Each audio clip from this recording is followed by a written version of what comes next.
We are already halfway through January, but there are a number of days ahead for you to pursue your dreams of establishing a new business, getting a higher education, fitness, or just finding peace and contentment. Hello there, I'm Adrian Atkinson. Welcome to Jamaica Magazine. On the show today, we look back at the year that was for agriculture and fisheries, build future generations through positive influence, and share how you can fortify your immune system against COVID-19. Stick around for the details. Now tell me, say the boy beat you again. Me tell you figure report it, you know. What you afraid of? Everybody go do my business and me no want that. You see the new police station, them have some room where you can talk to the officer in a private. Project Rebuild, Overhaul and Construct PROC is coming to your community.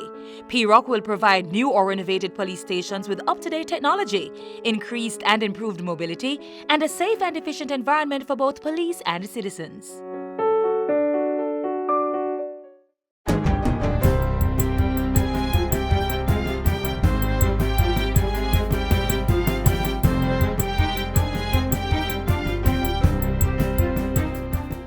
Good day, I'm Theodore Henry, and this is your JIS News for Thursday, January 14, 2021.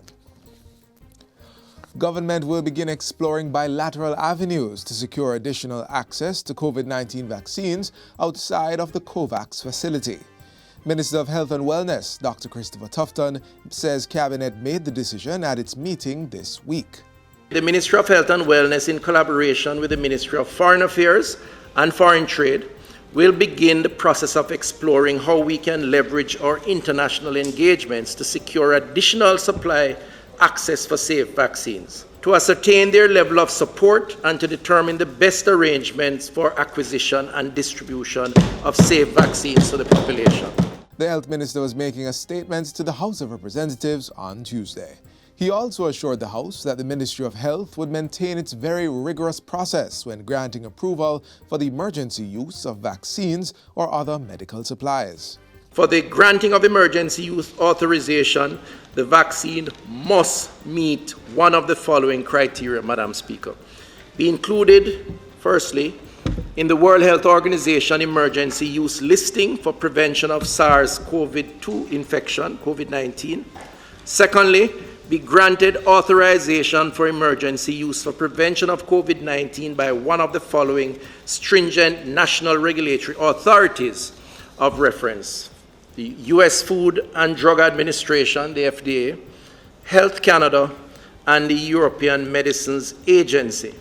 Government has signed a $4 million agreement with the United States Agency for International Development, USAID, and the Cadmus Group of Boston to help grow Jamaica's energy sector. The Energy Resilience Global Development Alliance Partnership Agreement was signed on Wednesday. Portfolio Minister Darrell Vaz says it will support Jamaica's creation of a resilient and robust energy sector.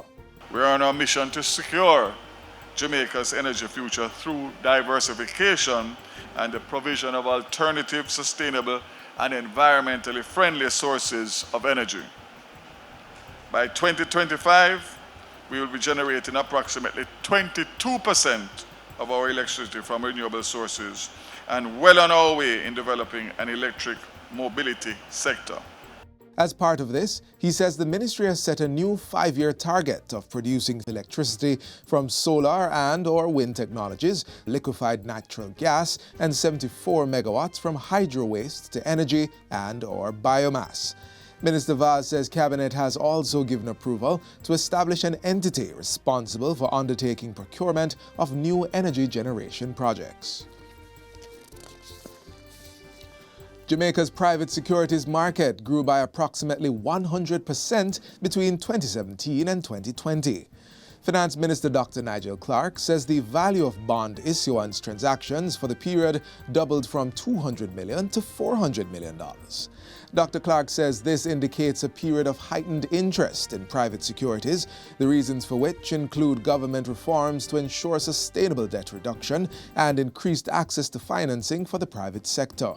So you put those two factors together, they account for this massive growth in the private bond market that we are seeing and that we will continue to see. So what we're trying here to do here today is not only improve access to finance, but put in place the mechanisms that ensure for the most efficient allocation of capital. Minister Clark was speaking during Monday's digital launch of the Jamaica Stock Exchange's new private market platform. It will facilitate the listing of private bonds and equity securities on the NASDAQ platform. This will allow for greater price discovery and for great liquidity, which in themselves have a lot of spin-off benefits. It will build secondary market participation and will offer opportunities for investors and corporates alike. The way has been paved for preparatory work to begin on the Montego Bay Bypass project. This as the National Environment and Planning Agency, NEPA, has approved the Environmental Impact Assessment report on the project. As a result, the National Road Operating and Constructing Company Limited, NROC, will begin land acquisition, relocation, and design work for the bypass road. NROC's Managing Director, Ivan Anderson, says the construction work for the 15-kilometer toll road is expected to begin in 2022. The $220 million project will also include improvements to the Barnett Street and West Green areas of St. James. Long Hill is a very difficult area, and so we're building a new bypass. So along with the Montego Bay bypass, we're building Long Hills, which is about another 25 kilometers of road. And we expect to start that over the next 2 years. 152 new housing units will soon be available in St. James, with Phase 1 of the Ryan Park Estate development set to be ready by month end. The Housing Agency of Jamaica project will deliver a mix of 1- and 2-bedroom apartments, 2- and 3-bedroom family units, and 2- and 3-bedroom townhouses.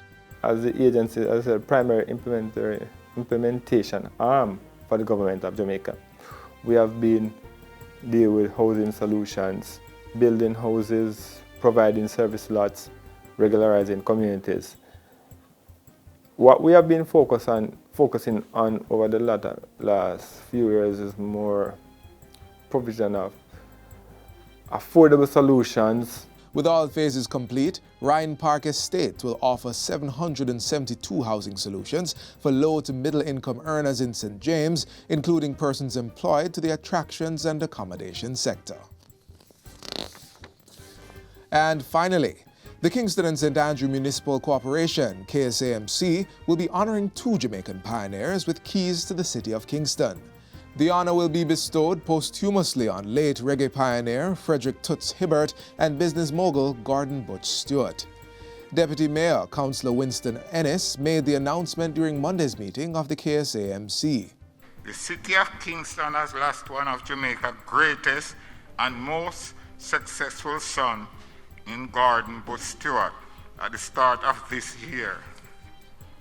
The administration intends to honor his memory and that of the late Frederick Toots Hibbert by posthumously presenting both with the keys to the city of Kingston in February of this year, following the passage of the necessary resolutions. The presentation of the keys to the city is the highest honor that can be bestowed by the KSAMC. Hibbert passed away on September 11, 2020 at age 77, while Stewart died on January 4, 2021 at age 79. And that's it for JIS News Today. I'm Theodore Henry. Thanks for watching.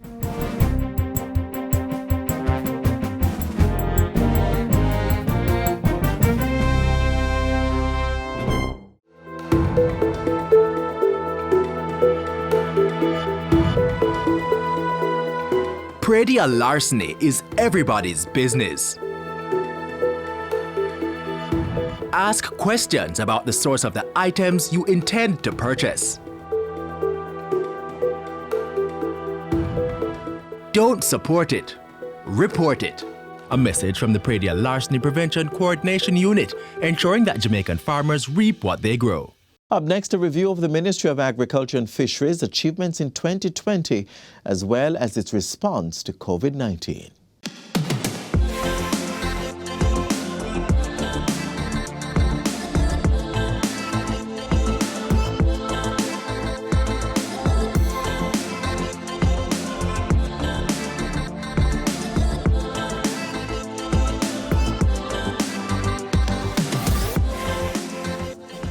2020 marked significant changes for agriculture and fisheries, but through the health and environmental storms that challenged the growth cycle, the ministry remained grounded in the mandate to build forward together. This is the year in review.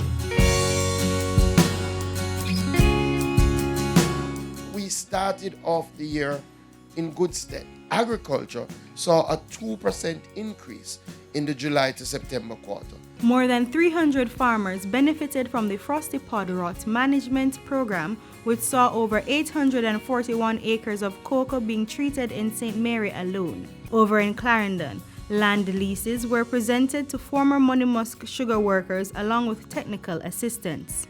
St. Thomas farmers also gained access to over 400 acres of former sugar lands that were distributed through the All-Ireland Cane Farmers Association. And in order to maintain the crop's production, $5 million was provided for strawberry farmers under government's production incentive program. $194 million was budgeted for a drought mitigation program which got underway in May.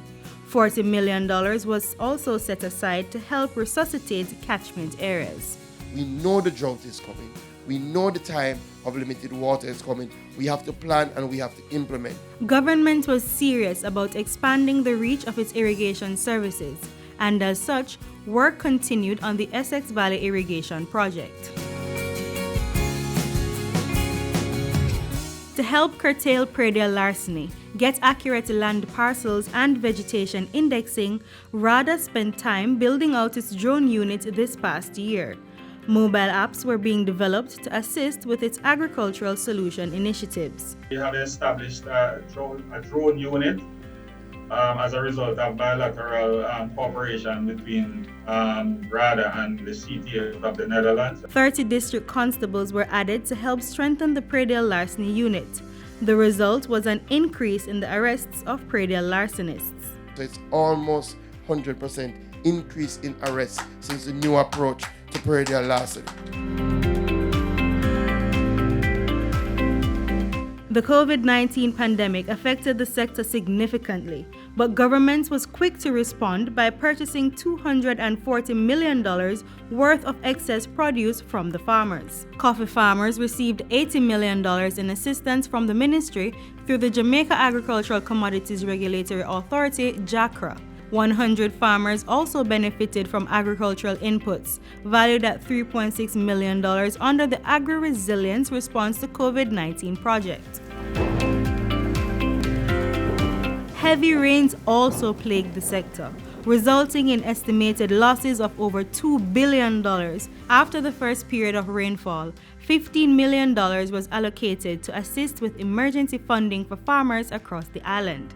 When the rains returned and subsided again, the ministry then devised a $636.9 million emergency relief program for farmers, a combined effort with its private sector partners.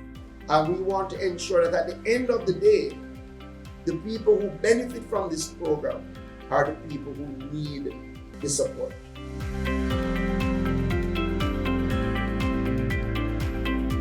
We will provide $500,000 to 20 MPs who have been categorized as urban MPs. We will provide $1 million to 20 MPs who have been categorized as rural MPs. And we will provide $1.5 million each to 21 MPs in the hardest hit areas.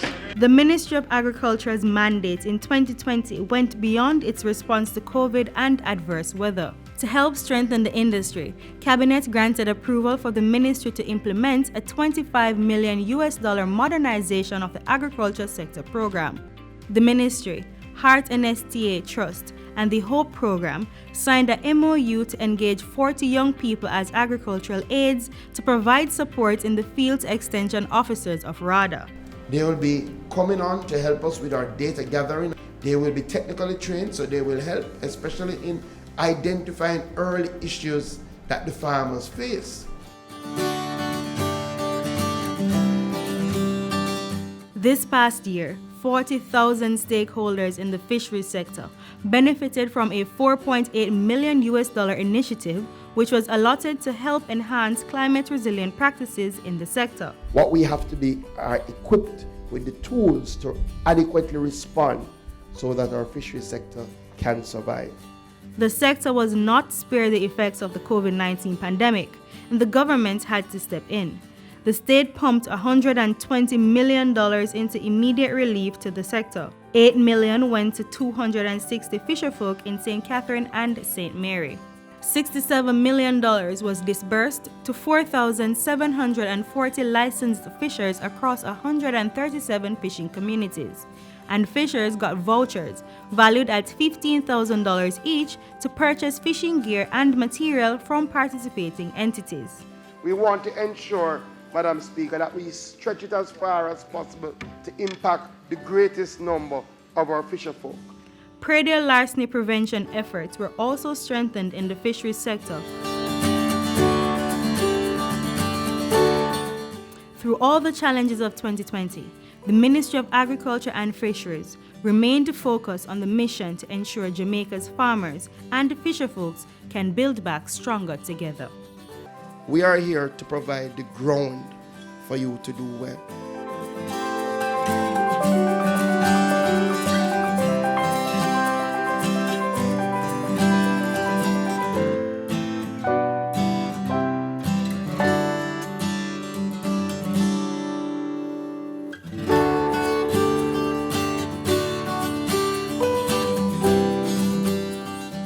Agriculture is critical to Jamaica's future.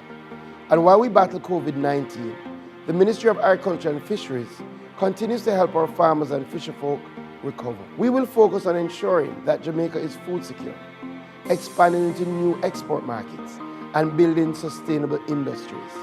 We are building forward together. Here's how you can build your immune system to ward off the coronavirus.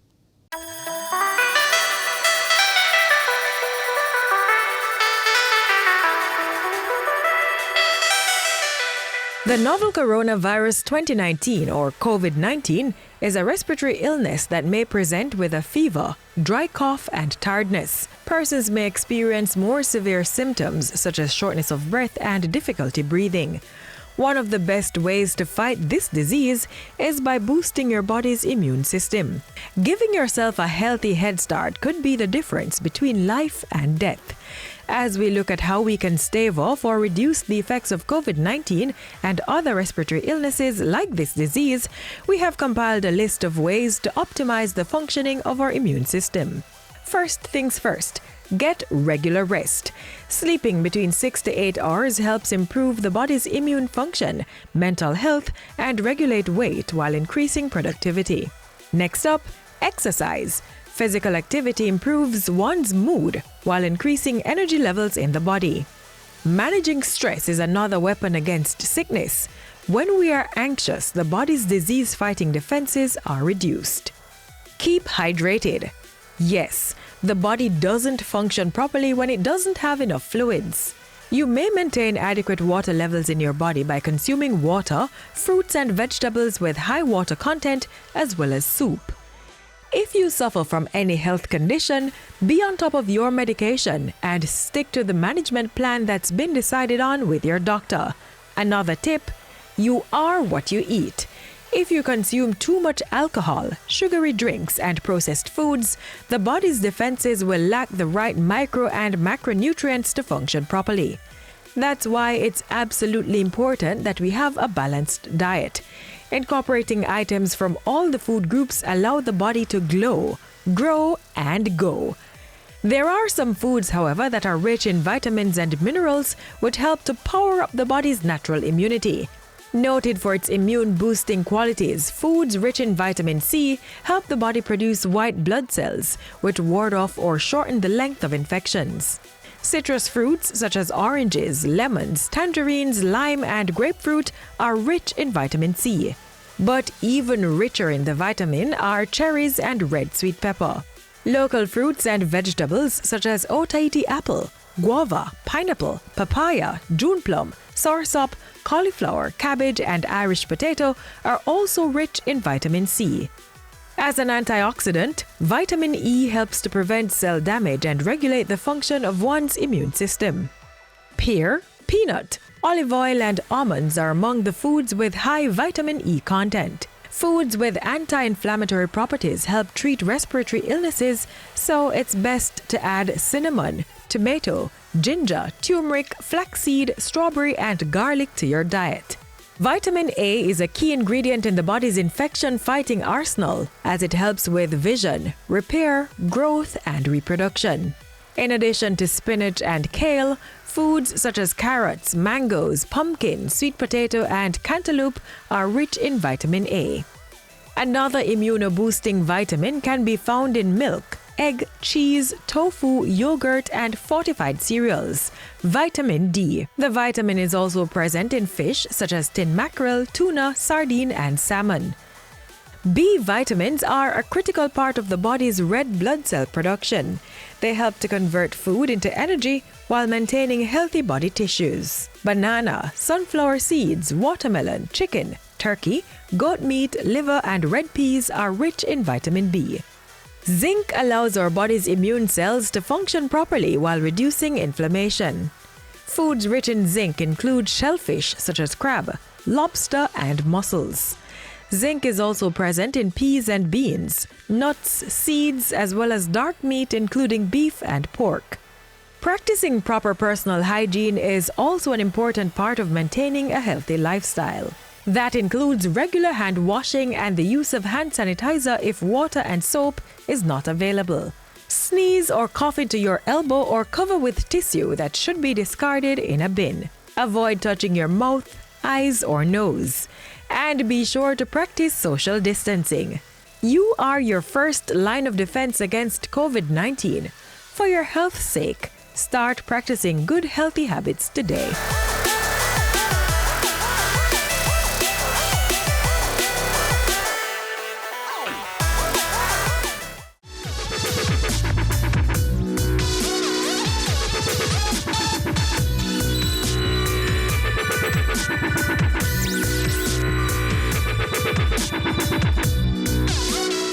Motivating your children along the path to success takes commitment, but is very rewarding in the end. So, be that positive influence in their lives. Here's more from the National Parenting Support Commission. Do I want my children to be assertive? As the old adage says, the family represents the primary source of socialization. Do I want to reinforce hard work? Do I want to reinforce generosity? How do I do that? It is through effective parenting that positive values, attitudes, perceptions, and habits are developed. Do I want my children to be independent? The call to action is to be the influence.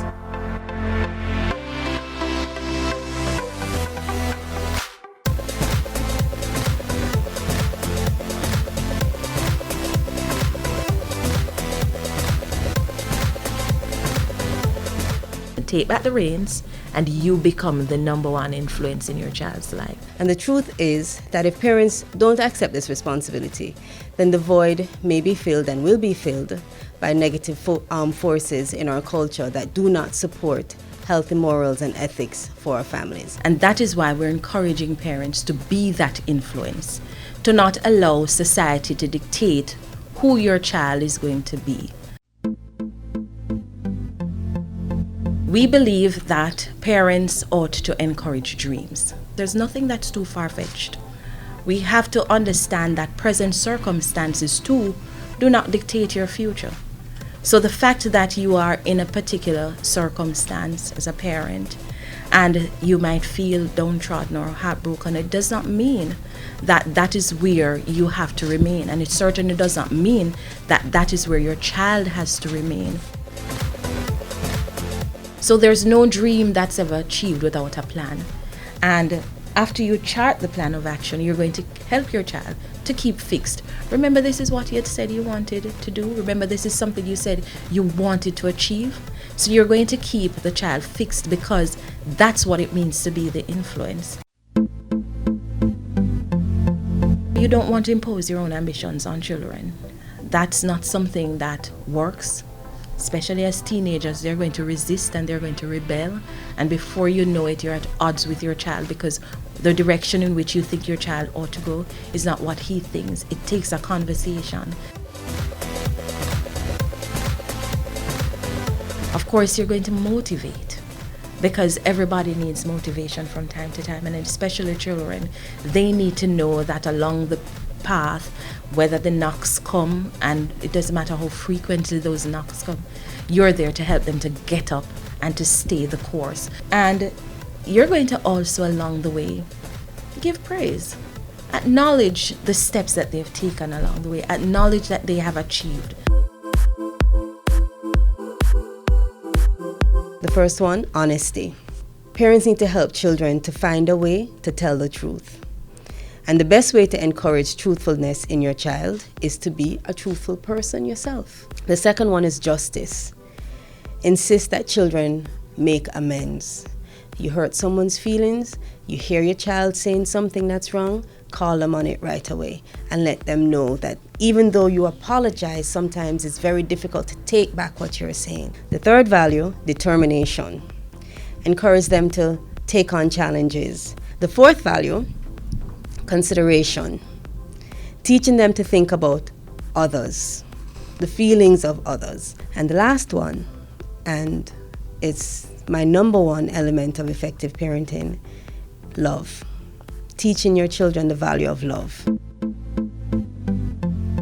The Be the Influence actually will continue because we intend to have a 3-year campaign with the 3 components being get involved, be the example, and encourage dreams.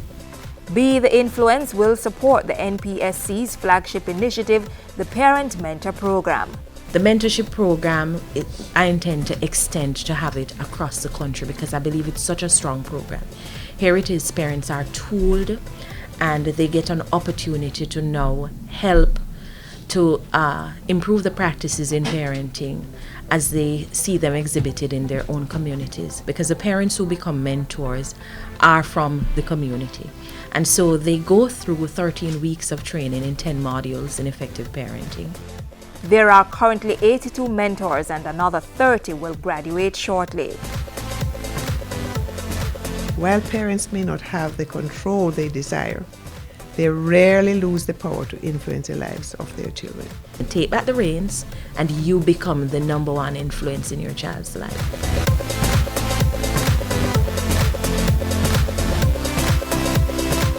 In 2020, the island's first state-run shelter for victims of domestic abuse became operational.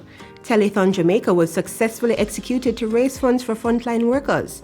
$40 million was approved for a special support package for creative and athletic practitioners affected by COVID-19. And Port Royal residents received economic enabling training to tap into their newly opened cruise port. These and other achievements await you in the 2020 Year in Review for the Ministry of Culture, Gender, Entertainment and Sport, Friday, January 15, inside your favorite Jamaica Magazine.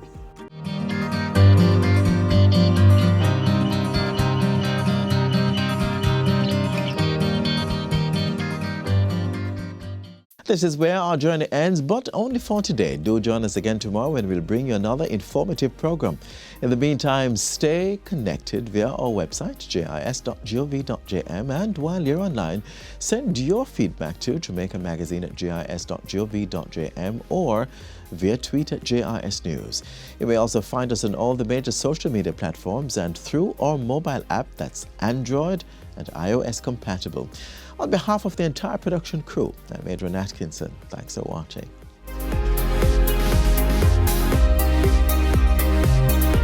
This has been a production of the Jamaica Information Service, the voice of Jamaica.